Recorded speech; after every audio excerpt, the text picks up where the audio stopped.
I'd like to invite everyone to stand for the pledge of the flag, please.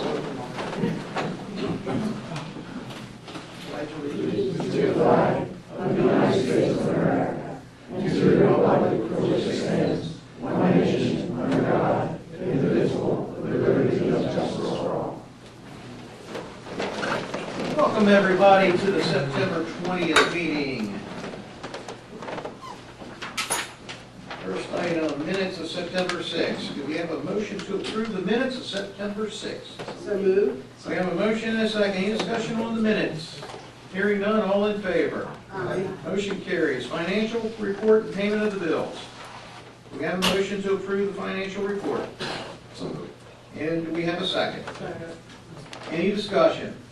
I just wanted to give everyone the account balances through August 31st. In our general fund, we have $1,744,496.25. Our water fund, we have $3,022,117.03. And our sewer fund, we have $694,079.30. And our major facility fund, we have $4,674,406.37 for a current grand total of $18,135,098.95. Any other discussion? Hearing none, all in favor? Aye. Motion carries. Lou, on the first budget amendment, the board would like to have a closed meeting to discuss personnel on that one. So we'll wait until the end and then we'll just reconvene at the end. Okay. Is that good? So we got budget amendment 2018-02 to amend the original budget by $12,110 for the purchase of a 60-inch cut mower. Do we have a motion to approve that budget amendment? We have a motion and a second. Any discussion on that lawnmower? Hearing none, all in favor? Aye. Motion carries. Okay, it is about 7:03. Our public hearing was supposed to start at 7:05, but we're going to go ahead and start it at 7:03 and a half at this point. By the time Gene gets ready, it'll be. But we have a public hearing today, ordinance 11-2017. Gene, can you explain where we're at? Sure. This is an ordinance concerning a permissible use table and supplementary use regulations for the purpose of amending Elkton zoning ordinance, Article 10, permissible uses, Section 7, permissible uses table, and Article 12, supplementary use regulations to permit a restaurant with a Maryland Class 6M brew pub license to operate in the C2, C3, and TC zoning districts, and to permit a production brewery with a Maryland Class 5M production brewery license to operate in the C2, C3, and TC zoning districts under certain conditions. So the amendments will read as follows. Under the Elkton zoning ordinance, Article 10, X, permissible uses, Section 7, permissible uses table, subsection 4, manufacturing, processing, creating, repairing, renovating, painting, cleaning, assembling of goods, merchandise, and equipment. That's the title of the article. 4.110, a facility with a Maryland, this is new language, a facility with a Maryland Class 5M production brewery license may be permitted with conditions in the C2, C3, and TC zoning districts. Article 10, permissible uses, Section 7, permissible uses table, subsection 8, restaurants, bars, and nightclubs. Under that category, we will add 8.110, a restaurant with a Maryland Class 6M pub brewery license may be permitted with conditions in the C2, C3, and TC zoning districts. Under the Article 12, supplementary use regulations, section, new language would be Section 32, production brewery, 4.110, and pub brewery, 8.110. A facility with a Maryland Class 5M production brewery license and Maryland Class 6M pub brewery license may be permitted in the C2, C3, and TC zoning district, subject to the following conditions. A production brewery and/or a pub brewery are required to comply with Title 13, Chapter 13.12, Pretreatment of Industrial Waste, Code of the Town of Elkton. That is the amendment. And the Elkton Planning Commission, at their regular meeting on Monday, September 11th, 2017, considered the Elkton zoning ordinance amendment 11-2017 regarding production breweries and pub breweries. The Planning Commission unanimously recommended adoption of the ordinance 11-2017. Very good. Does anyone on the board have any questions or comments regarding this ordinance? This is a pub, yep, look at you. No. This is a public hearing, and if anyone in the audience has anything to say or comment, please state your name and your address. If you want to speak in favor, not in favor, any comments? It is now 7:08. This public hearing is closed. So we have a motion to approve public hearing ordinance 11-2017, presented for introduction. So moved. Second. We have a motion and a second. Any discussion? Hearing none, all in favor? Aye. Motion carries. I think the next item on the agenda, I think the Boys and Girls Club has withdrawn this evening. Okay, next up, we have a request from the Cecil County Arts Council. I'd like to invite a representative down in regards to the Menahan Second Annual Downtown Arts Festival. I'm sure that we're going to have a few questions. Is there, I think I saw Ingrid here. I'm here. Is there any, are you going to represent it, or is there someone else? Well, they did send a letter. Okay, If there was any question, I'm here to answer any questions. very good. Okay. Very good. There's a letter sent to us, and it's to a formal request to have the parking lot behind the Menahan's Pub and Restaurant closed for a one-day arts festival. The festival will take place on October 7th and will run from 10 a.m. to 11 p.m. So the request is to close the municipal parking lot behind Menahan's. Is there a motion to approve the closing of the parking lot? We have a motion and a second. Any discussion on this? A couple questions and comments that I have. The adjoining, there's a handicap parking spot that's in there, in the municipal lot. Uh-huh. And our biggest concern would be, or my concern would be, we can't close off that handicap parking spot. So if someone wanted to use that, we just have to be able to allow them to use that. And that's not our law, that's a federal law, so I just wanted to kind of bring that up to So your we can attention. use it, but we cannot close it? Is that what it is, or? No, I think you can close the parking lot, but if someone needed to use Okay, that that's all spot, we just have to make accommodations for that Okay. handicapped person. That sounds good. Secondly, I would recommend posting the lot in some manner at least 24 hours ahead of time, so we don't get a call that you have to tow somebody. So maybe post it for the folks in the area. Okay. Is there any other questions or comments? Will we get more information about this cook-off? Yes, you will. Absolutely. Sounds good, thank you. Thank you. We have a motion and a second. Any other discussion? Hearing none, all in favor? Aye. Motion carries. Thank you. Good luck with that. Thank you. Lou, you were on. We have two bids for the road restoration project from KAL Construction and Sands Construction. And can you, if you get a chance, tell us what roads are part of this restoration, if it's in that? It's not listed here. Okay. The contract amount for JAL is $99,246. $99,246. The contract amount for Sam's Construction is $103,026. $103,026. Our recommendation is to award the work to JAL Construction, the low bidder in this project. We have a motion to approve the contract with JAL Construction, and I guess that would be contingent upon you guys doing some review with the engineer. Do we have a motion? Second. And a second. Any discussion on this contract for road restoration? Louis, have we used JAL before? Yes. They did the parking lot, 117, 119, Oh, 517. okay. Any other discussion?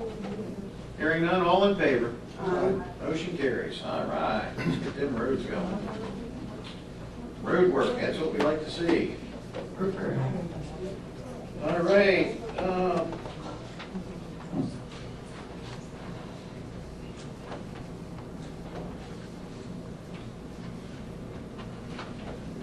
The next item I have is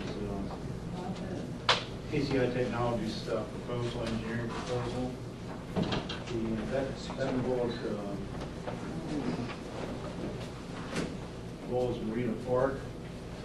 We have a meeting down there, and the mayor expanded the project to include around 300 and some feet along Big Elk for sediment removal and for potential installing a new walk in that area. Because that expands on the original project, we require a joint permit from MDE and the Corps of Engineers. Services involved in the evaluation and the coordination of those permits and all the services, drawings, et cetera, to go with that will be done by KCI Technologies, and the cost for their services will be roughly $15,002. Do we have a motion to accept this proposal to move forward with the Marina Park improvements? We have a motion Second. and a second. Any discussion? Yes. Yep. So this is just for KCI to do the engineering plans for us to get the permit. Yes, we'll do the work. We will do the work. We'll do the work. Oh, okay. They just get the permit. All right, listen, thank you. Any other questions? Hearing none, all in favor? Aye. Motion carries. Thank you.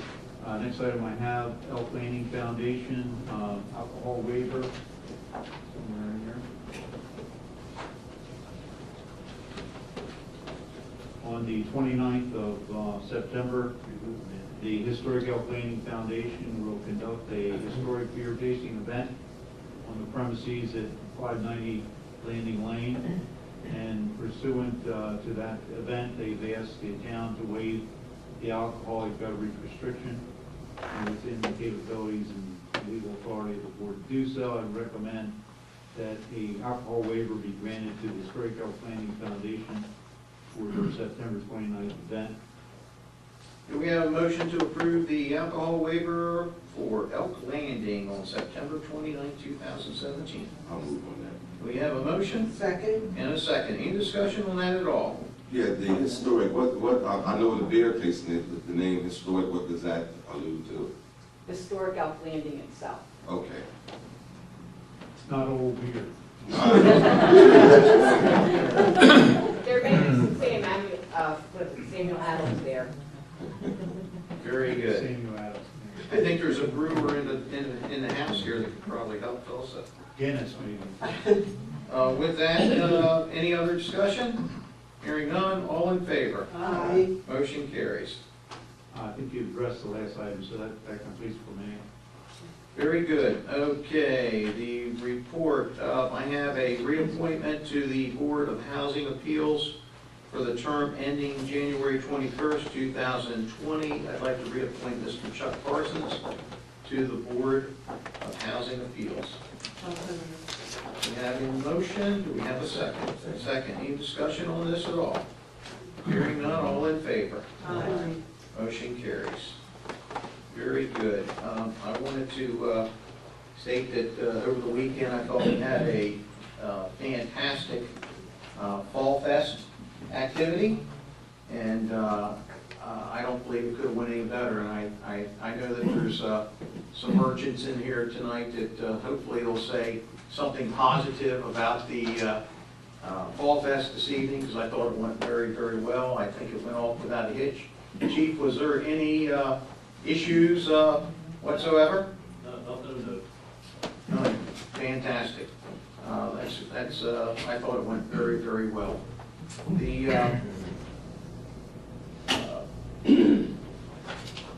think that is all I have to report tonight.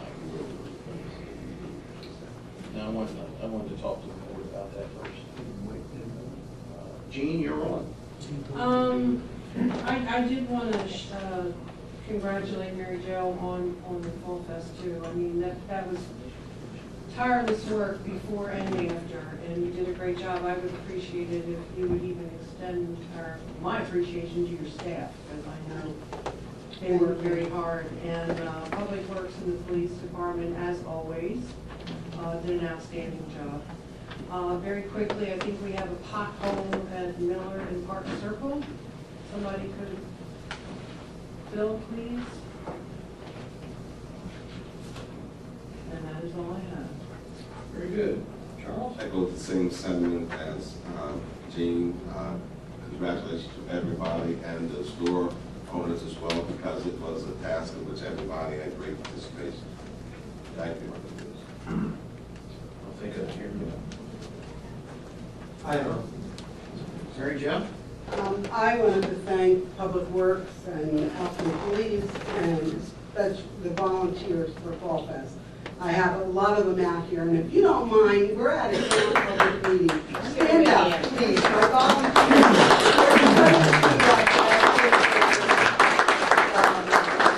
You cannot do an event without this group, and I think Judy has been with me for 21 years, Judy Hart, so I really, really appreciate it. And thank you to the town for letting us have this great weekend in Elkton. So that's about it. Very good. I did have one more comment, Lou. Lou, have we received anything from Honeywell in regards to the smart meter proposal? They're going to respond by the 29th of September. Very good. Thank you. Okay, this is the time of the meeting. We're going to go ahead and open up to the floor for any public comments. If you have something to state, please give your name, address, wave your hand at least, and I'll invite you up to have a seat. And you can say anything for the good of the order of the town of Elkton. While I'm here, come on down, County Executive Alan McCarthy. I'm getting ready to introduce you. Take a seat. Yes, sir. Come on in here, take a seat, and sign your name to the paper. In that order, Either way. Thank you so much for coming. it's my pleasure. And also in the room, we have County Councilman Bob Meffley in the back. One more, we got a corner. No, we wouldn't have a corner. Okay, my name is Alan McCarthy. As he mentioned, I am the county executive. It was brought to my attention yesterday that someone intends to basically open up a new Suboxone clinic at the old, I guess it's the new town center? Is that correct? Elktown Center. It was the Elkton Center, which used to be the Newberries. I am totally against it. We have a number of clinics here already. I was told, and this is all anecdotal information, I have no proof of this, but these people intend to basically work 3 hours a day, see 30 patients a day, and I can tell you right now, you couldn't get my name, my temperature, and my blood pressure in 6 minutes. I have a firm conviction that these people are doing no more than dispensing illicit products under the auspices of having a license. I do not believe for 1 second that they are here to basically help our drug addicts under any conditions. I think they're here for totally monetary purposes. I would like to do, and I want everybody to know, I will do anything, go anywhere, and spend any amount of money to resolve the heroin crisis. But we are not moving in the correct direction. I've spoken to the mayor, I've spoken to the economic development people in Cecil County. It is my desire to basically bring life, new life, revitalization to Elkton, and this will not do it. The people that need help, help them. But we cannot sacrifice the livelihoods and the quality of life for every other citizen to help some doctor who basically wants to distribute drugs for profit and no other reason. I don't know what else to say, but I believe that from the bottom of my heart. The gentleman,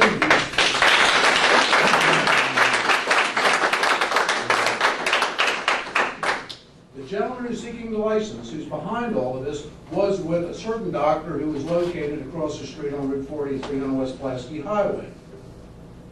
I will not mention any names, but anybody with nickels worth of sense will know what I'm talking about. Well, this gentleman has already been convicted in federal court for selling illicit products, for Medicare fraud. This was 6 years ago, or actually 10 years ago now. I mean, he is not the kind of person we want in our town, in my opinion. So I've stated my case. I'm certain we could add to it. I mean, this has only been brought to my attention within 24 hours. I've not had the time to do all the due diligence I need to do, but I would hope that you would find a way to basically further investigate him before you make any decisions. Thank you very much for your time. Thank you.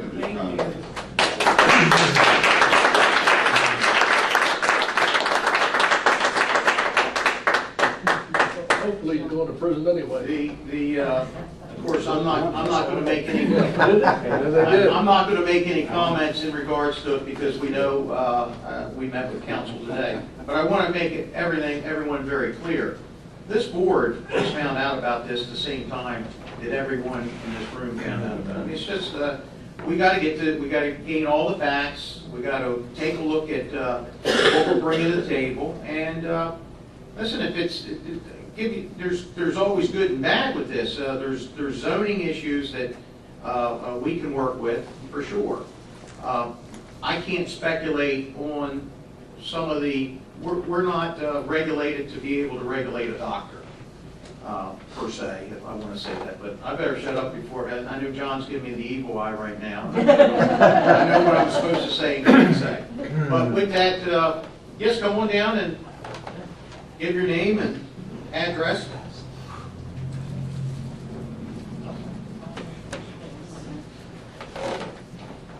Hi, I'm Linda Katz, and I am the practice manager of Chesapeake Wellness Center. My husband is in the audience, and I just want to state that I have, it is a MAT clinics is what is coming into this town, okay?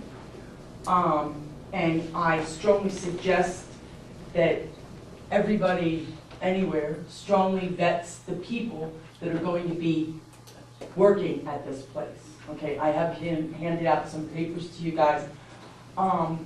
It was my understanding from something that happened a few years ago, we won't name the company, Serenity maybe, that no more clinics were allowed to come in to the town of Cecilton. I mean Elkton, I'm sorry. I work at Cecilton too. So I don't understand how they have even been able to set up shop here. And that's all I have to say. I just want to make a comment that, as far as I know, they're not working at this point. I wish our building inspector was there. There's no sign on the door. Yes, there's. Was there a sign on the door? There's a sign. I was there. I have a picture of it. Okay, I know that our building inspector went there today. I know. And now let me ask you this, help educate me here real quickly. Your practice prescribes Suboxone. Yes, but we are. Help me understand what the difference is then. Okay. So you're treating. Would they be in competition? No, they're not competition because we're a primary care doctor's office with a board certified addiction doctor. Okay, that's why. The doctors that are going to be working there are not board certified addiction doctors. There is one that is very closely connected to a building, as Alan said, on Walmart. Okay, one of their doctors is going to be there. I know this because I called MAT Clinic myself, and I acted like I was a patient looking for help, and I told them I lived in Elkton. And I got the whole story, and there's someone else that did exactly the same thing about an hour and a half ago, and they got told exactly the same thing, and they plan on opening on the 29th, not this Friday, coming the following Friday. They're only going to be there on Fridays, they say right now. The intent is to have a doctor there, and then eventually, as they grow, they will have a nurse practitioner. So, Thank but you. they're not competition. Okay, thank you. He can explain. Mary Beth Cole, I think you had something you wanted to say. Come on down.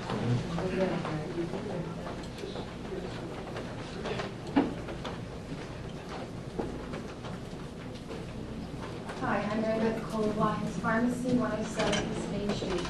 And if anybody should be here championing the cause of prescriptions, that should be me. But I'm not here tonight to champion this cause. I'm here tonight because I am part of this town. And I'm also here tonight because I want to educate everyone to understand what this really means to this town. We're a community here, and we have a community hospital. So as a community, we get sick. So let me tell you this, if you get sick with an infection, how many infectious disease specialists do we have that actively practice in Cecil County? 0. We borrow and share from Delaware. Heart disease. Heart disease, #1 disease. But how many active cardiologists do we have that set up a full-time practice here in Cecil County? We share 1 doctor right now. EP cardiologists. How many people here have pacemakers, defibrillators, or know a member that has one? We don't have an EP cardiologist in this county. But ladies and gentlemen, if you say you have an addiction problem and you want Suboxone, we currently on record have 14 prescribers right here in the town of Elkton that can give you Suboxone. Now what does that actually mean? All right, let's start from a pharmacy perspective. A lot of people don't understand. They think pharmacy makes a lot of money. When we bill for Suboxone to a third party, because people do not pay cash for Suboxone prescriptions, we make a profit of approximately $6 on that prescription. That prescription is billed to the third party payer for a 1-week supply at approximately $214 for that prescription.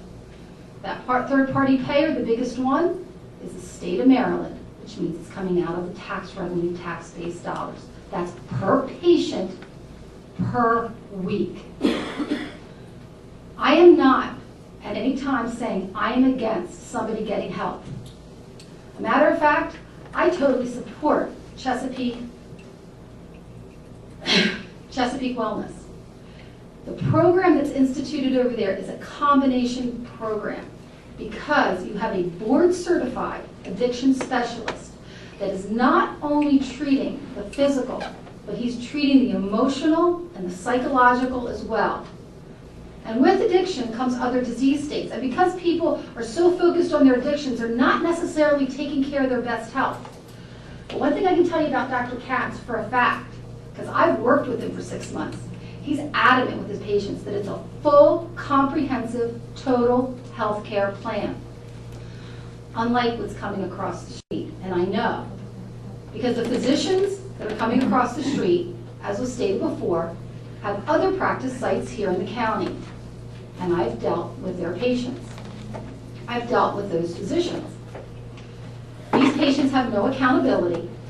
They're not receiving the services that they need, such as comprehensive emotional and psychological support. We have physicians who are just simply generating prescriptions to keep patients addicted. Think about it. There are more kinds of addictions than just heroin and drug addiction. There's alcohol addiction. Do we tell an alcoholic, look, go down to Minahan's, get a drink every day, bill your insurance for it, and we'll make sure that you stay in control of your addiction. And that way we don't have to worry about you getting behind a car and getting arrested for DWI. I don't think, Officer Donnelly, Chief Donnelly, that's really how it works, does it? No, it doesn't.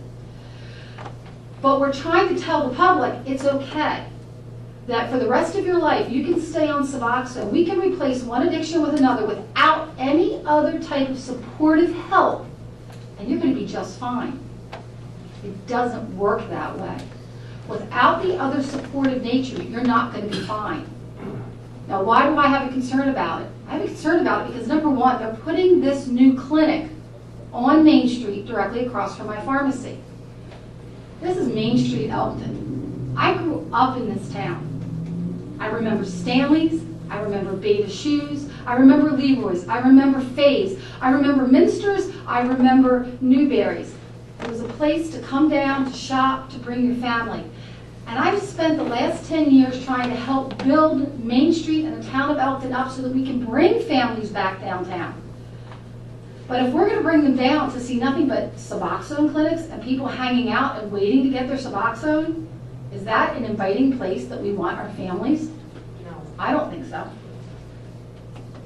So my vote is no, and I don't know how to stop this, but I know that it came in the shadow of the night, because when other doctors are coming to town, those doctors come around, especially the pharmacies, and they introduce themselves, and they introduce their practice and what their philosophy is going to be, because they want us to be able to market to the patient population. The way I was introduced to this clandestine operation was 6 o'clock on Monday night. I was just getting ready to close. And a gentleman came over and was walking around my pharmacy and asked, "Do you supply Suboxone here?" Why? Well, there's a new doctors group going in across the street. I started asking questions as to who was coming in there, and he didn't like my responses. So today, at 5:15, I had someone pose that they were a patient to call down to the MAT clinic. And we were told on the phone with 3 of us listening on a speaker that a 2:30 appointment could be made for this patient for this Friday. And they would be seen by the doctor that we have all inferenced here tonight.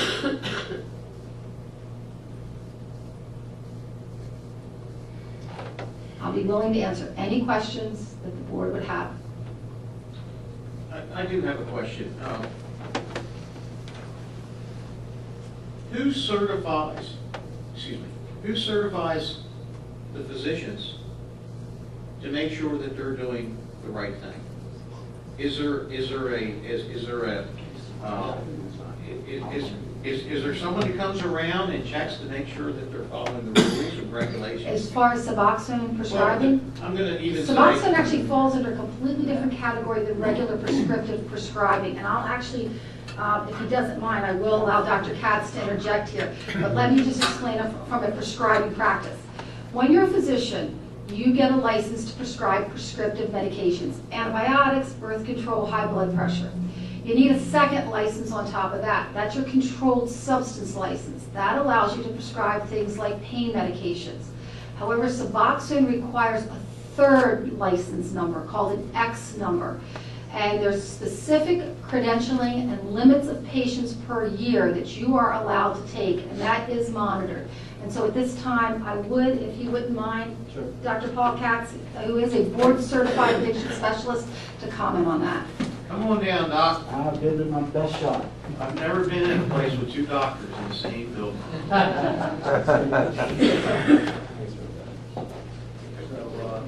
Thank you. Please state your address if you would, or your Okay, business my address. business address is Main Street. 105. Chesapeake Wellness Center. Thank you. And, thank you to our commissioner, also our executive commissioner, county commissioner, for their eloquence. And thank you, Mary Beth. I'm going to kind of boil this down to a real simple issue. I'm going to boil this down to a simple issue. And as a community, the plight of the drug addiction problem is costing us a lot of money and a lot of lives. In the month of August, we lost 8 folks. 6 of them, I believe, were smashed, what we call smashed heroin, which is heroin mixed with fentanyl. Young men and women that have died because of exposure to these drugs. And I think we had 2 other deaths, smashed cocaine. You know, addiction's been around a long time, opioid addiction, alcoholism. And there's been many attitudes and ideas about how we should approach the problem. I can tell you that people who get admitted to a hospital for what I call somatic disease, like a gallbladder problem or heart disease or diabetes, if they happen to have a mental health diagnosis, they'll be admitted to the hospital and cost about 4 and 6 times more to support that person's rehabilitation. If they have an addiction issue, it's about 10 times more cost. And if they happen to have two diagnoses, a mental health diagnosis and an addiction substance use disorder diagnosis, it's 12 to 16 times more. This last year, that was realized about an $80 million cost to us citizens because of our inability to treat substance use disorder and mental health behavioral problems. Now, part of the rehabilitation is giving a structured program to people that suffer the disease of addiction. Notice I said disease. I didn't say character disorder. This is a disease not any different than diabetes or hypertension. And, you know, these folks need to have treatment. Now, part of that treatment and rehabilitation is not just giving insulin, for example, for a diabetic. You're teaching them how to eat well. You're teaching them how to exercise. For people with an addiction issue, you're teaching them how to eat well. You're teaching them how to exercise. You're teaching them how to take the meds properly. You get them engaged in talk therapy. Well, it's fortunate we have a partial opioid agonist. It occupies a receptor site in our brain that keeps us from having to crave to go out and seek out a drug dealer on a corner, maybe down in Wilmington or Baltimore or right here in Elkton, in Walmart parking lot, to get some heroin. And then shoot that heroin. And then we read about it in the Whig on the weekend or on Monday morning. How many folks that were found dead or because of that exposure. Now, these drugs, this buprenorphine, it's not any different than you using insulin for diabetes. It's a drug. It's a drug, it has a purpose, it's prescribed appropriately, and it meets a function to keep folks, you know, in the community. So they're not out doing bad choices. It's as simple as that.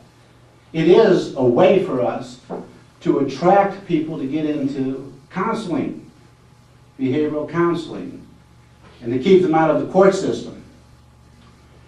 And if we don't make it a full program, the path of least resistance is what the drug addict knows best.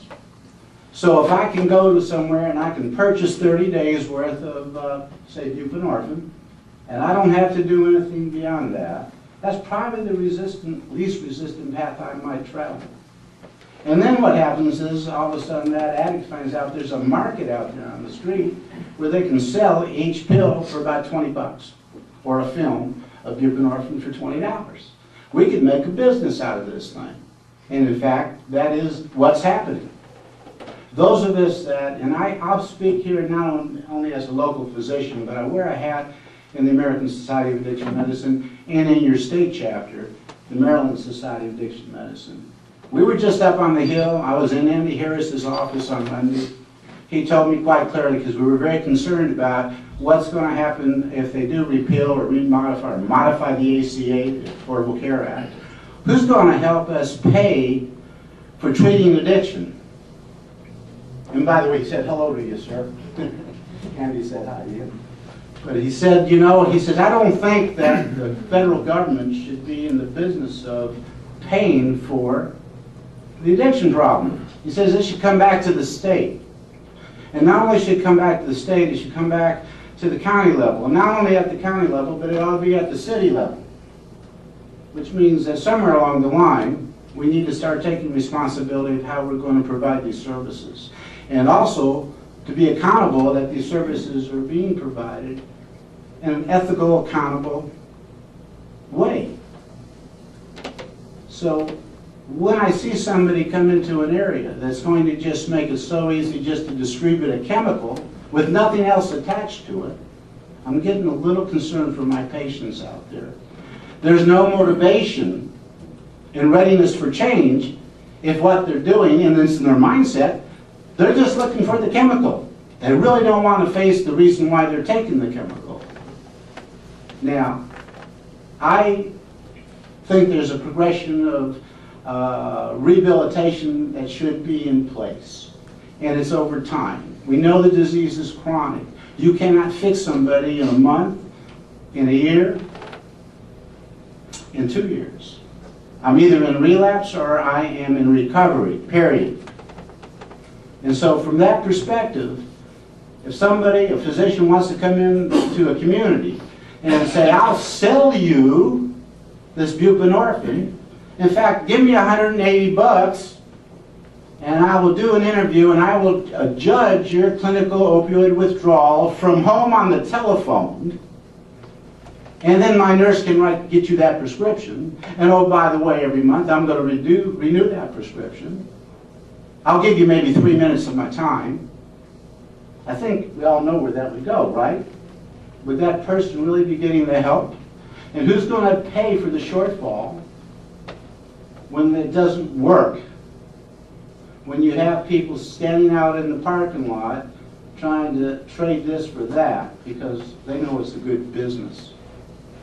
I hope you feel the sensitivities here that I'm trying to convey. I'm not in any way a politician or anything like that. I know how to help people who have a disease addiction. That's all I really want to work on. And these are souls, these are human beings. There's a real cost when they don't succeed.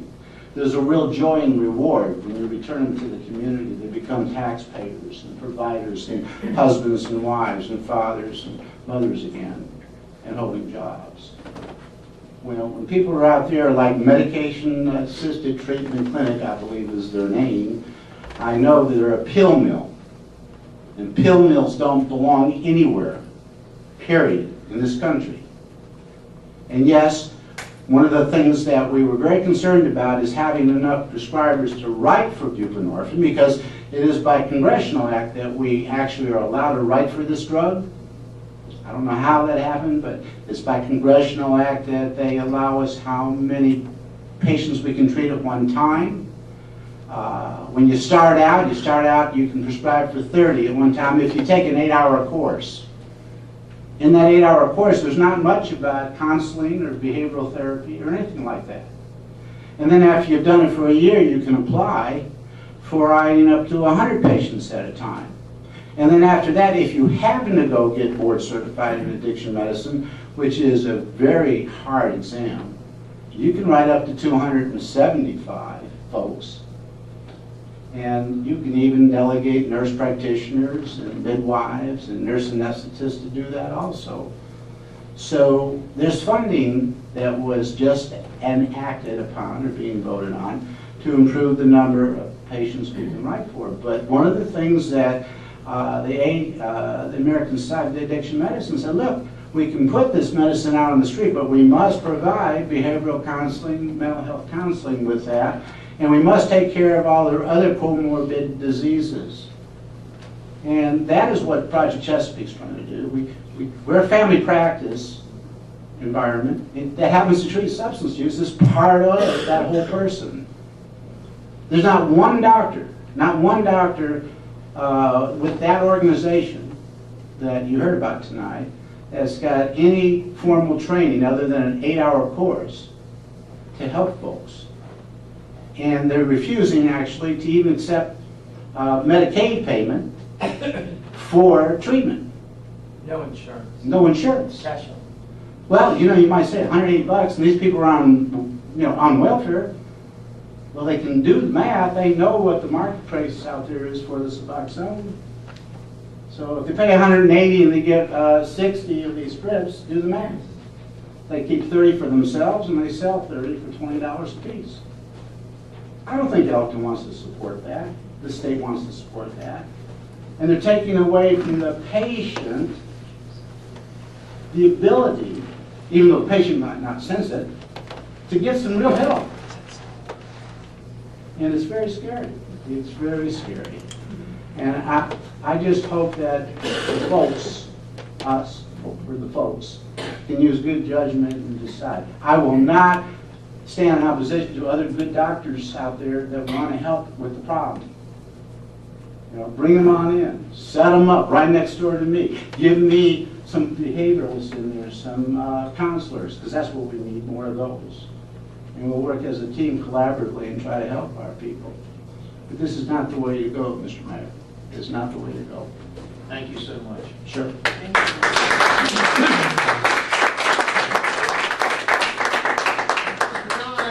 Oh, John, where is John? Where do you live at, sir?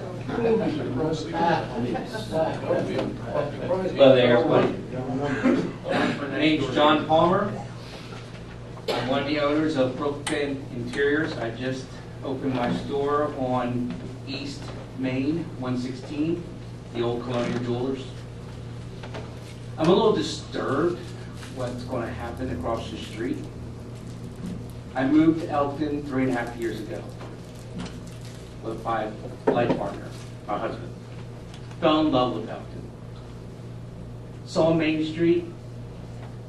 I picture it as the next Media, Pennsylvania. Upgrowing little boutiques, mom and pop restaurants, some breweries,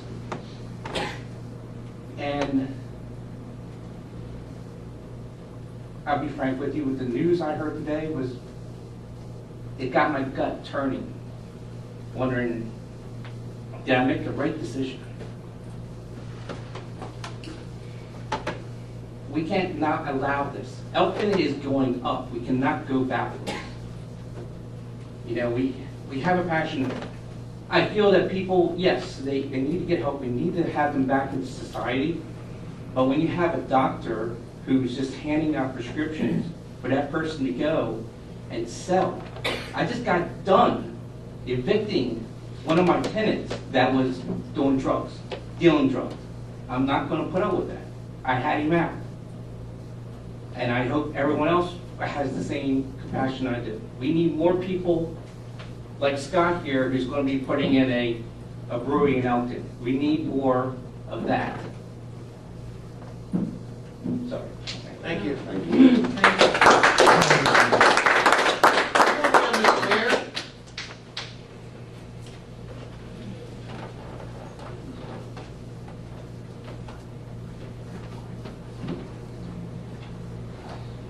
I'm Diane Hare. I was born and raised in Elkton, Union Hospital, graduated from Elkton High School. And we own, I think, 7 buildings on Main Street in Elkton. Needless to say, we were stunned last night when we heard what was going on. Sue and I have worked since 1996 so hard for this town to come alive and be what it is today. We have businesses downtown, new businesses. My granddaughter has a coffee shop. My daughter has the florist. We have new businesses, exciting businesses, and to have this, it has really affected me personally. I just feel like we've worked so hard to get this town where it is today and where it's going tomorrow, that I just breaks my heart to think that we would allow on our focal point in the town of Elkton something like this to happen. Thank you. Thank you.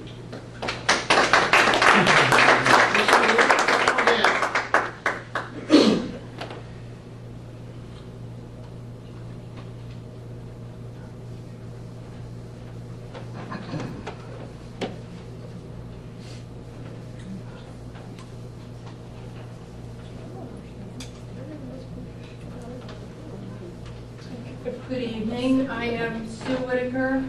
I have Sue's Quilt Studio at 114 East Main Street.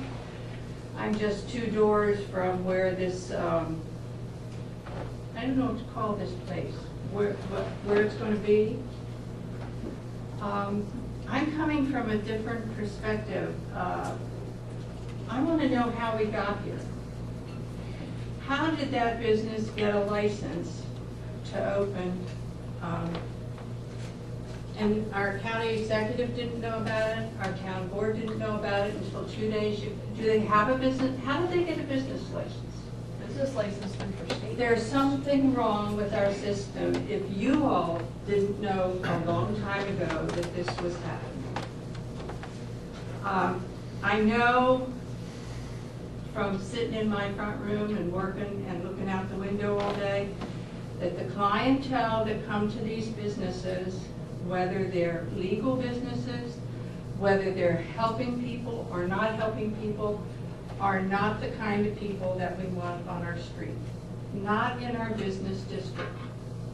And Dr. Katz, I know you're doing a good job. I know a lot of people are doing a good job. But if you want another add-on to your office, please, not in the business district. It brings people down there that make other people walk into my shop and say, do you feel safe here? And I've had that happen several times. And I say to them, what, did you see something? I didn't see anything. Is there anything going on? Because I don't want them to know that there's not a good thing going on in the street. And from what I see, there isn't. But the perception is that there's danger on the streets in Elkton. And this business is part of the reason. So I would ask all of you to examine how this happened, how we got where we are, and why are we here 24 hours after we found out about it, and they're going to, who said they were going to have a client tomorrow? And they're running. That's Friday. They will be open at 8 o'clock tomorrow. Yes. Friday. Friday. I don't understand that. Of all the things I've had to do to go through to get a little sign on my building, I would think that the building inspector or somebody here would know that this business was going on. So I believe all the things I've heard about addiction and that we're doing some good things, and this particular thing is a bad thing. I'm all for all that, but not in the business district. It's not good for business. Thank you. Thank you. Hey, folks, you know, I just wanted to mention for you, have a seat there, sir, was that we asked that question today, so you asked a great question. We said, how does it happen? How come we're not aware of what's going in there? And Town of Elkton has never required never asked our businesses to pay for a business license or to have a business license. It would be applied for, paid for either through the county office or the state office. Years ago, I found out today that the county wouldn't issue a license to anyone unless they had a zoning, what was the word you used? A zoning certificate to make sure that that business was able to be in that building from the jurisdiction, whether it be the town of Elkton, the town of Northeast, or Perryville, or whomever it would be, or in the county. We are looking at that, and I think there'll be some changes that we're learning, so we'll have a little bit better understanding with that. Hey, Cole, you're on. Thank you, Mr. Mayor, and distinguished members of this board. I know the hour's late, and I'm going to be brief. But I think we need to look at a little larger picture than we're looking at tonight.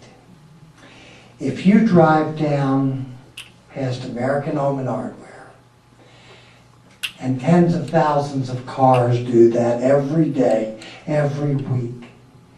If you start at the corner of American Home and Hardware and see what's hanging out on the street corner, what is going on with the homeless, the people waiting in line to buy and sell their drugs, you would not turn right, you would not turn left to come down Main Street. Until we look at the larger picture, I think we're fighting a downhill battle. We have a beautiful town. We have a town that my father-in-law came here many years ago and invested in a town that he loved so many years, bought property here. That town is going in the wrong direction. My wife would not say it, but she has a business that she has put her backside in since she was a kid. People don't want to come in there anymore.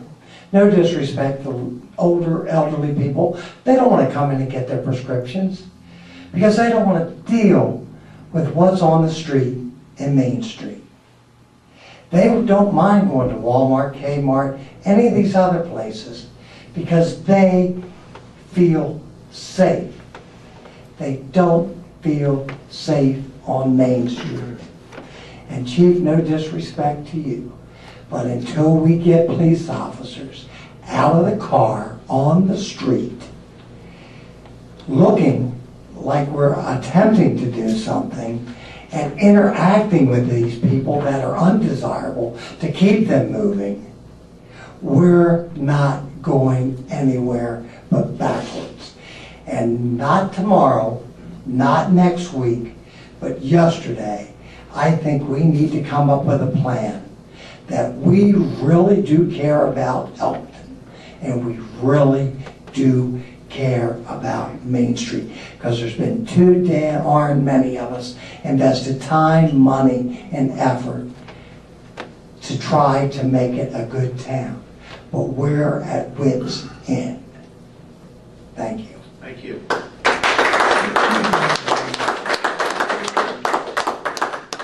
Does anybody else have anything to say on that subject? No, okay. Yeah, but you wouldn't want to hear it. Can I just say no? Go ahead. Do I have to come up there again? Go ahead and say I just want to say something. You know, no disrespect to the elderly, okay? My mom's 80 years old. Those people could be your grandchildren, they could be your children, they could be anybody that could be on the streets of downtown Elkton. If they're getting the right help in the business district, they're gonna walk to the courthouse on the business district. They have to walk past the coffee shop, they have to walk past Susie's place, they have to walk past the doctor's office, the pharmacy. These are the people that you're arresting, that they're getting out on jail. So these are those people that need the help. They're not just, they don't make you feel safe. Well, guess what? When you're in Walmart, you'll look again, because there's more in Walmart than there is any time on Main Street. Okay? So that's all I have to say. Thank you. Pat? I'll bring you back. I'm just saying one thing, it's not just Main Please state Street. your name and address. You're That's new. what thing, show 214 Lake Drive. It's not just Main Street, come out to Landing Lane. You got the whole thing going back and forth all day long, going down there. Thank you. Pat? Are you sure? Yeah. Come on I'm in. sorry. You I'm move just saying, yourself it's not up just to Main that. Street. That's quite okay. Name and address, please. Oh, Pat Opal, 137 Monastery Road, Elkton, Maryland. Almost forgot my name. Well, this is on a totally different subject, okay? You saw that Elk Landing put in for an alcohol waiver for the 29th. I just wanted to give you a little update on what we've been doing down there the past few months. Every year we have a service learning project for 8th grade students from Elkton High, and we sponsor about 180 children come down. Part of their requirements for graduation is to do a service project, so we provide that for the students. We also have a Cub Scout day camp, which has about 100 children, and they're there for a week. The other day, Monday, we had a walkthrough history class for senior citizens from the University of Delaware. And there were about 40 participants there. And that's also a routine program. The other night, I gave a private tour for a gentleman, he's a photographer, who needed to take photographs of historic properties so that he could enter them in a show. So our picture will be in his show, and it was about the Revolutionary War. We have completed our display room down there, which has taken us about 9 months to a year to complete. It is a whole timeline of from the 1600s up until 1999, when the town bought the property. And actually, Mayor, we were looking for a picture of you signing the lease. Did you find it? We could not find one. I carried one in my wallet.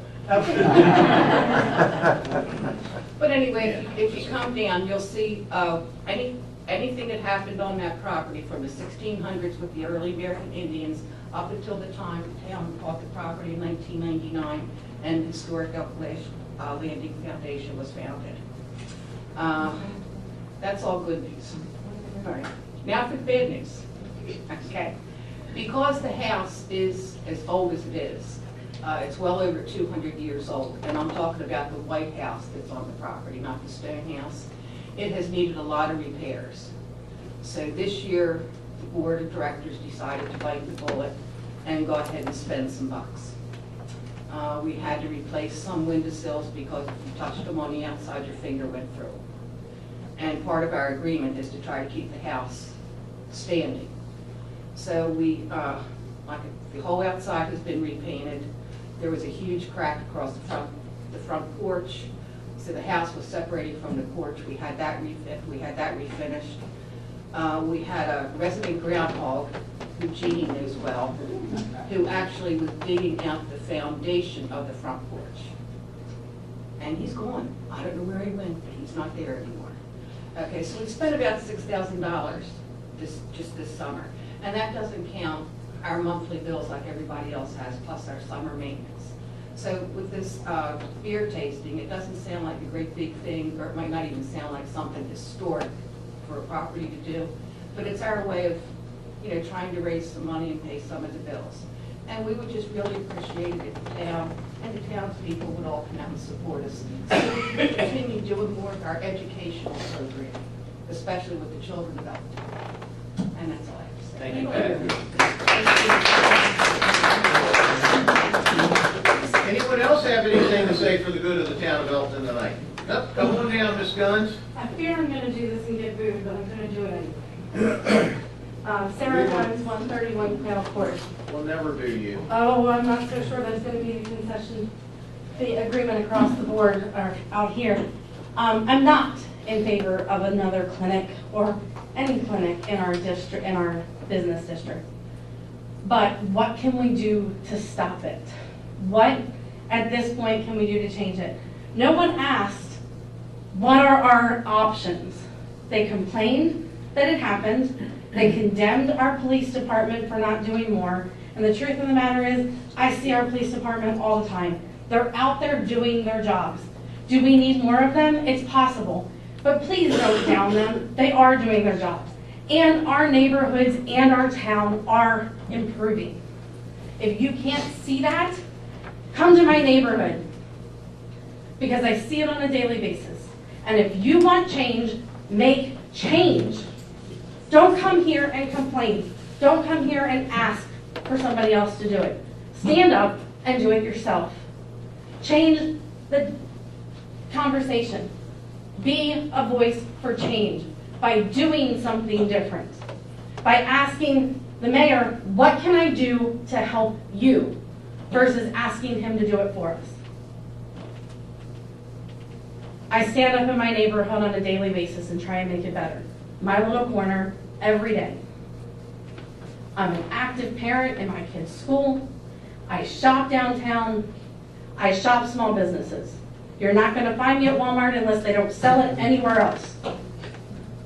Why? Because I believe in my neighborhood, I believe in my town, and I believe in putting my money where my mouth is. I stand for Elkton. What can I do to help? Thank you. Come on down.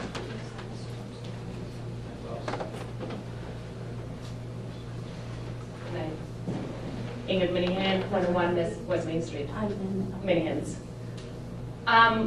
I think we all agree with what you're saying. Our soul, our investments, our business, our families live in Elkton. And the question now is not what we have not done. We're all going the same direction. So now that we see that something can stop what we're doing, it's why we're here tonight. To say we don't want that for our families, our business, and our town. But that's what we're saying tonight. I understand that, but we're obviously saying it's the wrong person. I know, I don't need a back and forth. No. It's just to understand that we are on the same page you are. We want this town to be, and I think we all are. So if nobody was aware of what's going on, what can we do to stop it? Because obviously nobody wants it.